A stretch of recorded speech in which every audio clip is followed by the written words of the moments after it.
करण sorry बोलकर चला जाता है, लेकिन खुशी को उसकी ये हरकत बिल्कुल भी अच्छी नहीं लगी। बस वो यही सोच रही थी, कोई ऐसा कैसे कर सकता है? क्या करण सच में मुझसे प्यार करते हैं या मेरी जिस्म से?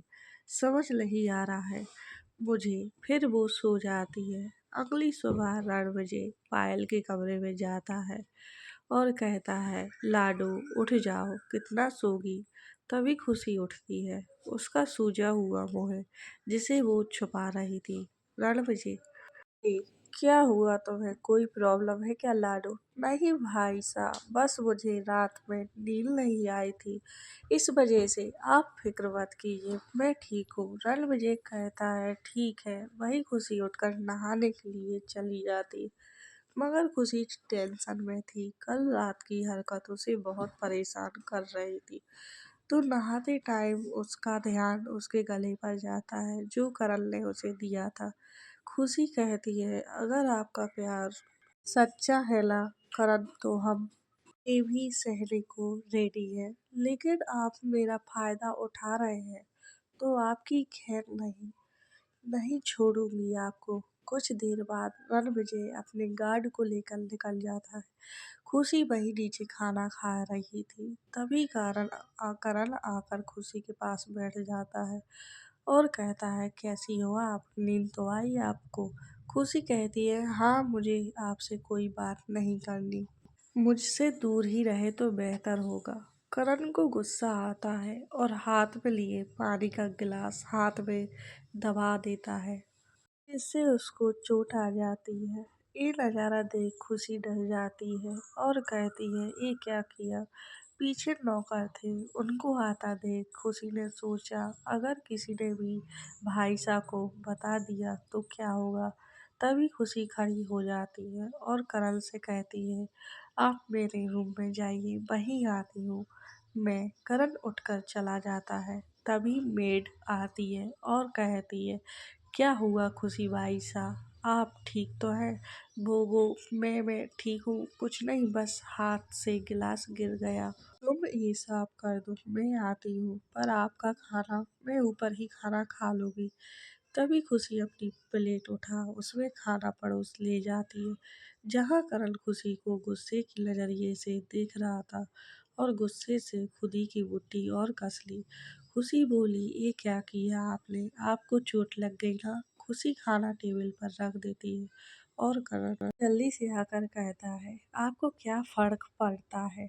आप बोल रही थी मुझसे दूर रहिए, तो आप चाहिए। खुशी कहती है, मजबूर भी तो आप ही ने किया था, रात में कितना रोका मैंने, आप माने मेरी बात? करण कहता है, हाँ, नहीं मानी और ना मान सकता हूँ।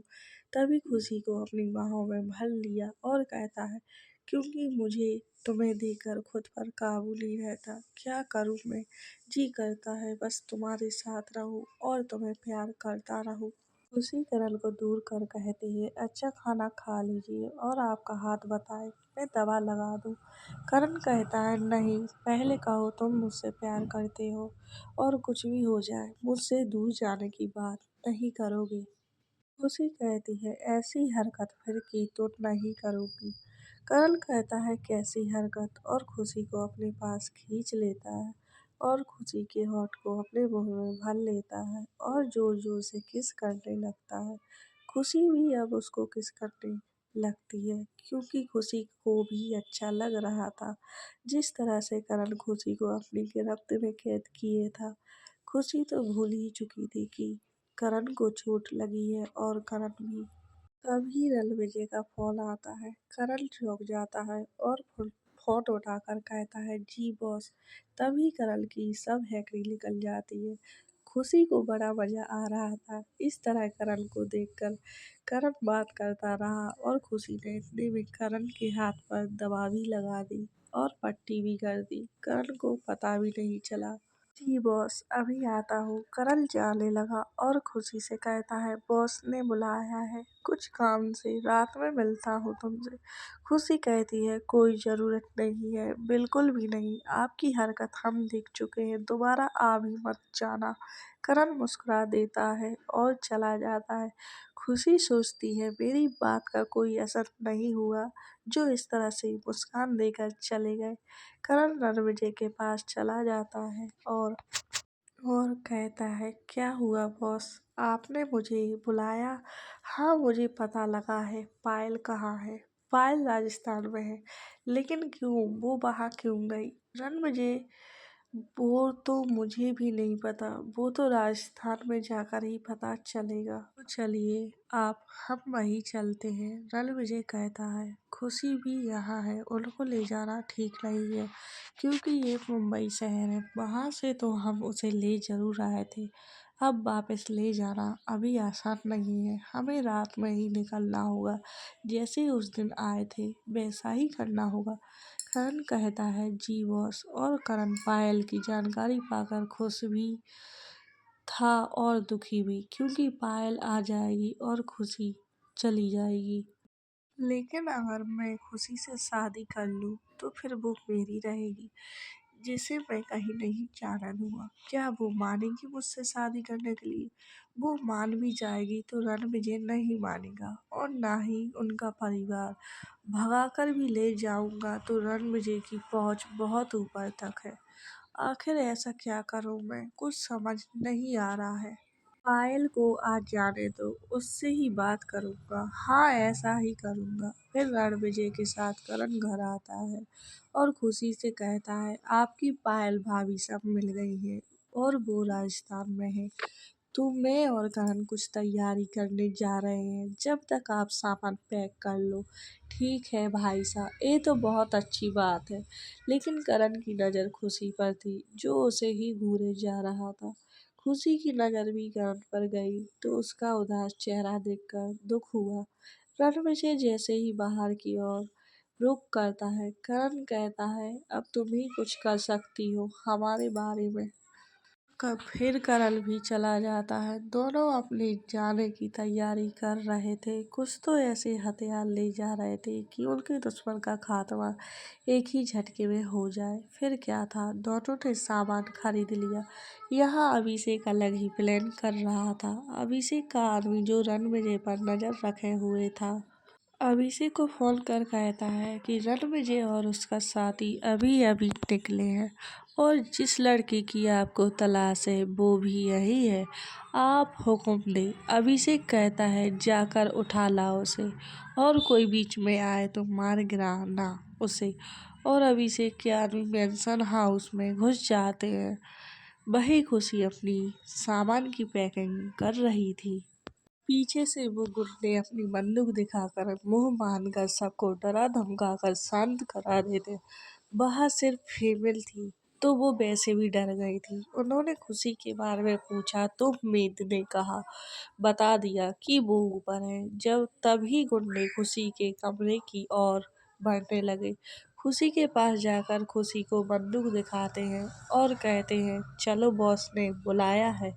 जबरन उसको अपने साथ ले जाते हैं। बाद में बाहर निकलने के बाद मीत जल्दी से रणविजय को फोन कर कहती है, साहब वो क्या हुआ? रणविजय गुस्से से बोला, हुआ क्या है? वो खुशी बाई साहब को कुछ गुंडे उठाकर ले गए।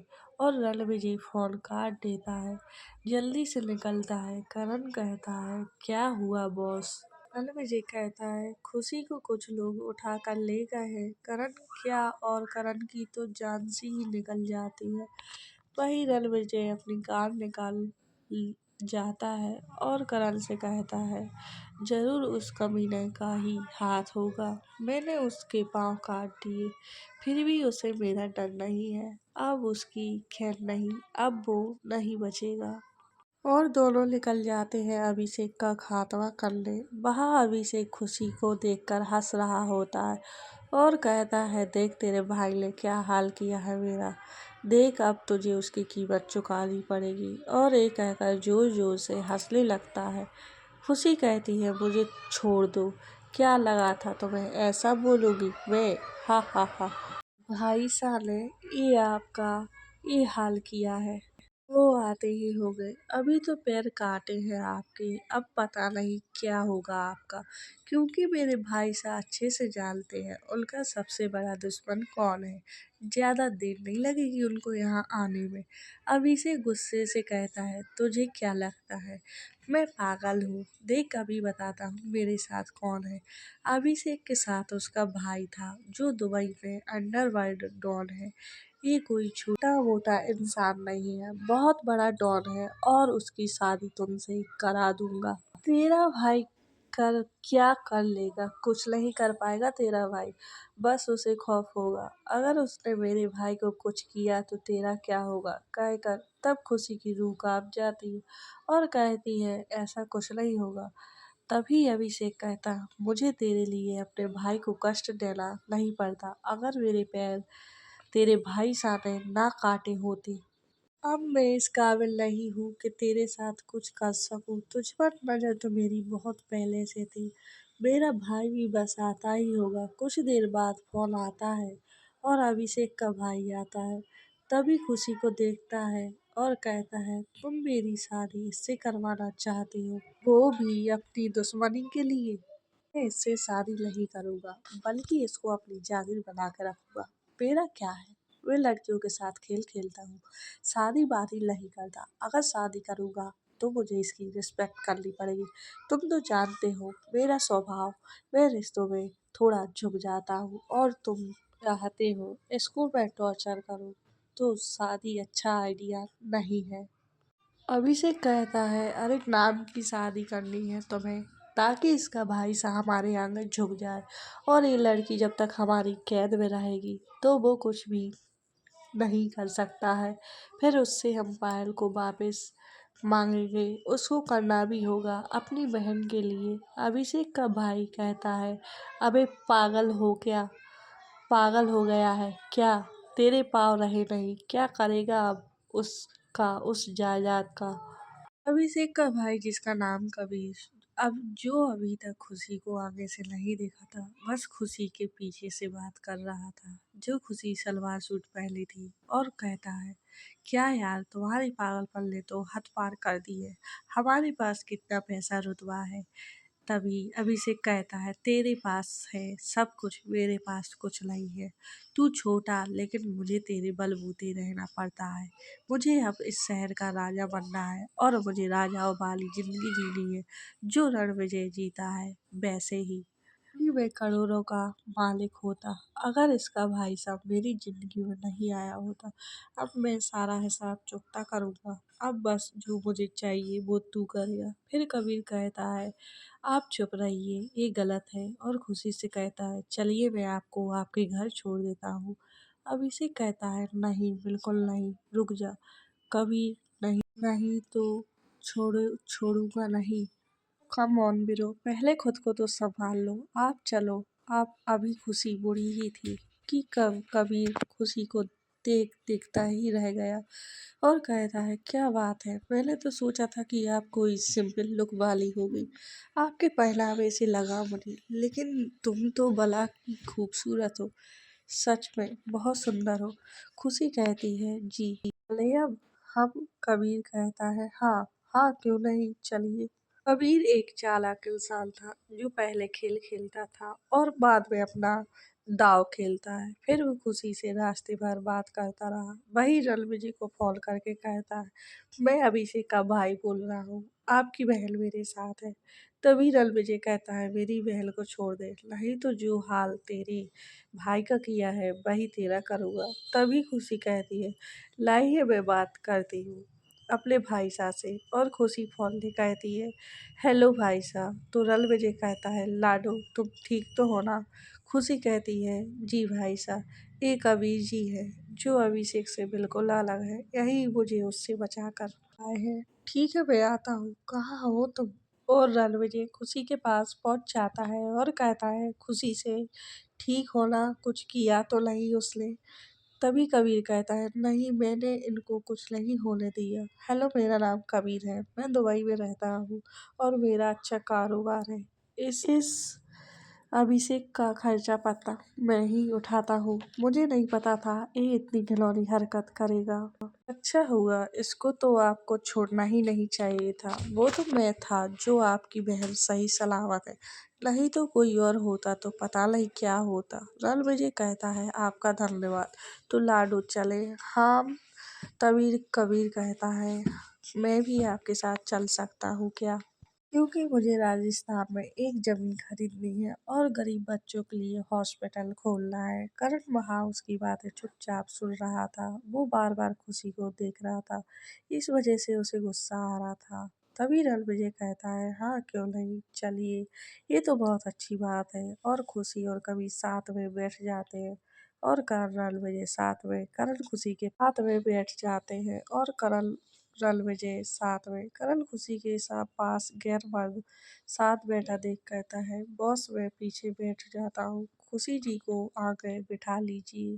रणविजय कहता है हाँ खुशी लाडो, तुम आगे आकर बैठ जाओ। तभी कबीर करण को गुस्से से देखता है और करण उसे देख मुस्कुरा देता है। खुशी को हंसी आ रही थी। करण को जलता देख खुशी कहती है ये तो पक्का है, करण हमें प्यार तो करते हैं लेकिन मैं अब उनके साथ रहना चाहती हूँ। भाई साहब से इस बारे में बात जरूर करूँगी। इतना सोचकर अपनी आंखें बंद कर लेती है और सब लोग राजस्थान पहुंच जाते हैं। वहाँ सब खुश हो जाते हैं और कहते हैं आप लोग एकदम से अचानक। हाँ, रणविजय कहता है खुशी को आपकी याद आ रही थी तो ले आया। खुशी को ये सुन शौक लगा। अच्छा हाँ, मेरी बेटी मेरे बिन नहीं रह सकती। खुशी कहती है जी माँ साहेब। और माँ साहेब इनसे मिलिए, ये है कबीर, दुबई के एक बहुत बड़े व्यापारी। वैसे तो ये अभिषेक के जो छोटे भाई है, लेकिन इनका कहना है अभी की हरकतों से ये बिल्कुल अनजान थे। इन्हें नहीं मालूम था वो ऐसा कुछ करेगा। यहाँ ये जमीन लेना चाहते हैं और गरीब बच्चों के लिए हॉस्पिटल खोलना चाहते हैं। हाँ, ये तो बहुत अच्छी बात है बेटा, आप इतनी कम उम्र में इतना सोचे। और वो आपका भाई, उसका तो कुछ मत पूछो। कबीर कहता है जी मैं जानता हूँ लेकिन मैं क्या कर सकता हूँ इस बारे में। ठीक है, बातें हो गई हो तो मेहमान को अंदर भी बुला लिया जाए, दादा साहेब पीछे से बोलते हैं और रौबदार आवाज में। मैं माँ साहेब जी, आइए बेटा। अब क्या होगा कहानी में जानने के लिए बने रहिए मेरे चैनल में। मेरे चैनल को लाइक और सब्सक्राइब जरूर कर दे दोस्तों। आगे का पार्ट जल्दी ही आएगा। उम्मीद करती हूँ ये कहानी आपको बहुत पसंद आई होगी।